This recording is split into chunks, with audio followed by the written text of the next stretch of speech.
Okay, welcome to my video. Today we'll also talk about the Art of War, and also called Sun Tzu Bing Fa. So, through my last video, through the story of Wu Palace teach war, we have those questions. First, how did Wu King know Sun Tzu is good at military method? And at that time, they don't have social media, and Wu King didn't go to the other country to travel. So, before Wu Palace teach war, Wu King didn't know Sun Tzu is such a great general, and history didn't record. Sun Tzu just like the Monkey King and suddenly appear in the world. So how actually Wu King knows Sun Tzu is very good at military method? And here is the question. Through the reasoning of historians, at that time, Sun Tzu have been Wu country for a while. But what Sun Tzu go to Wu country for? He opened a martial club to propagandize his military thought. Think, if you are a talented people, then you have a brilliant thought, then you have to tell everyone to propagandize it, to make your brilliant thought come true, to do something big, to gain the fame and the money, to live a good life, right? So Sun Tzu is saying, at that time, the military thought that Sun Tzu propagandized is so different from that period. 770 to 476 AD. So at that time, people believe benevolence and prosperity. Sun Tzu's military thought is completely opposite. It's different. For example, before Sun Tzu, when countries launch a war, the history said, 不加伤,不英雄. What's that mean? You can't take advantage of someone's predicament. If your enemy country suffers a natural disaster, then don't go to fight them. If your enemy country's king dead, then don't go to fight them. And when you are at war, you should have to be prosperity. History said, 冬夏不兴师. What's that mean? Chilling cold winter, don't launch a war.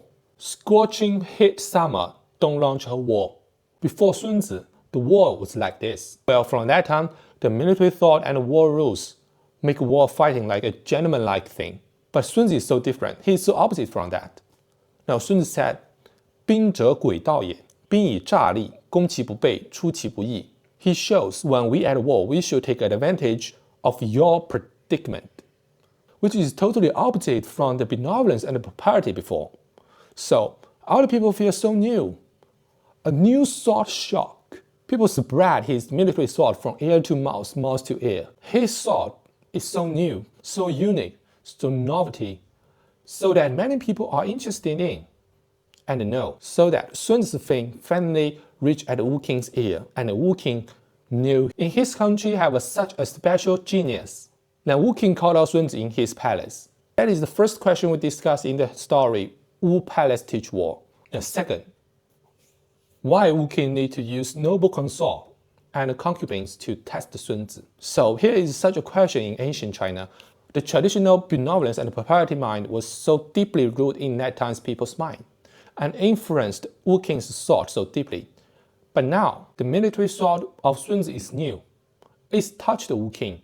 For some reason, the military thought from Sun Tzu is right, and after reading his book, Wu King also agrees with him. But he is struggling between his, or you can see at that time people's mind, military thought, and a new military thought from Sun Tzu. We should fight in old way, but why do you see we should fight in your brand new way? He still don't want to believe. It is hard to revolutionize his old opinion. So he tried to train 118 women to soldiers, which is regarded as the impossible thing at that time. He required Sun Tzu to do it. At that time, women can't go to the battlefield. So Wu King wanted to test how talented Sun Tzu actually is. He deliberately made things difficult for Sun Tzu. Third, Wu Palace teach war told us benevolence holds no army. Or you can also say kindness has no place in command. Before Sun Tzu, one of the military thought is benevolence. Wu Palace teach war shows Sun Tzu rules military so strictly. Where are those military thought from? Actually, they are from the military discipline. They are very strict to soldiers. The earliest military strategy is from the military law. Slowly, those military laws develop into the military strategy. Enforce orders and bind violations. Absolute obedience, give up the personality. If you don't obey the order, then drag out to behead, punished from the military law. This is what we call benevolence holds no army. Wu Qin is an enlightened leader. He can accept a new thought. He's the king, desiring for the talented person. Wu Qin wants to create his country. He wants to make Wu country powerful and the people stronger. But what did he need? Talented people.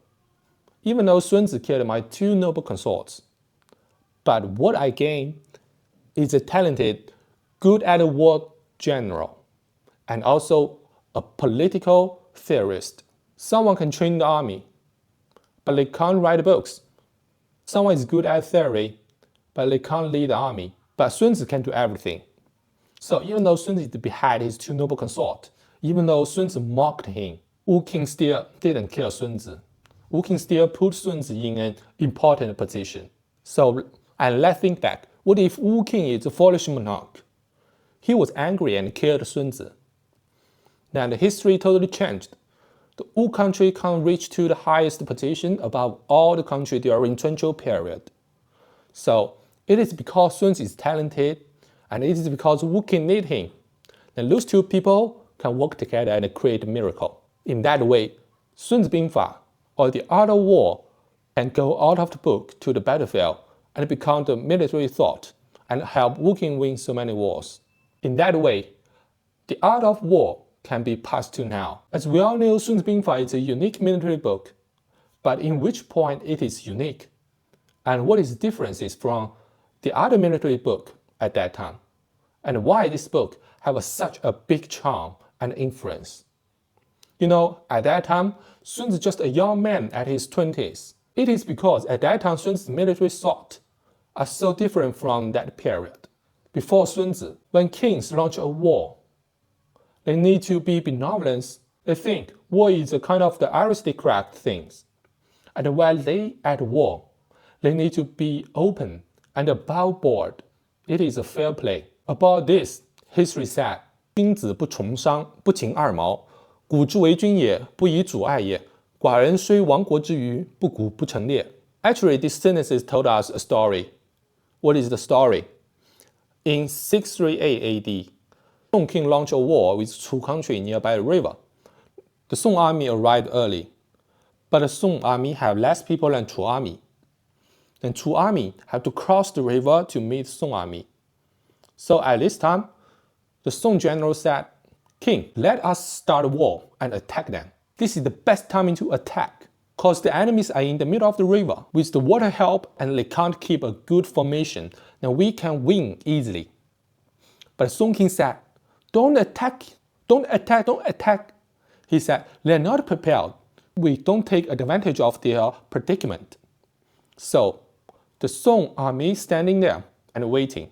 When Chu army reached the shore with no good formation, the Song general told the Song king, let us attack them. This is the last best timing. But Song king still said no. He told to his general, war is a benevolent game. We should wait till they're totally prepared. When Chu army get prepared, they start to fight.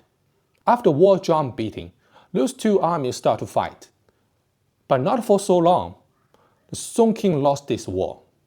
After that war, Song king and his generals flee the battlefield and back to their palace. His general questioned him, Song king, you are too stupid. Well, we didn't attack them when they were in the river. So Song king just said these words. 君子不崇商，不勤二毛，古之为君也，不以主爱也。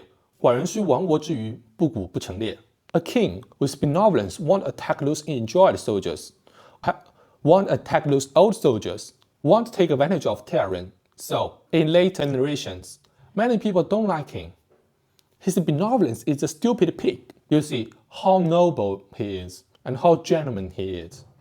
However, those noble feeling was killed by Sun Tzu. He said, 兵者诡道也，能而示之不能，用而示之不用，近而示之远，远而示之近，利而诱之，乱而取之，时而备之，强而避之，怒而饶之，卑而骄之，义而劳之，轻而离之，攻其无备，出其不意. So all in all, when we start a war, we should take advantage of everything, use enemy's shortage to fight them.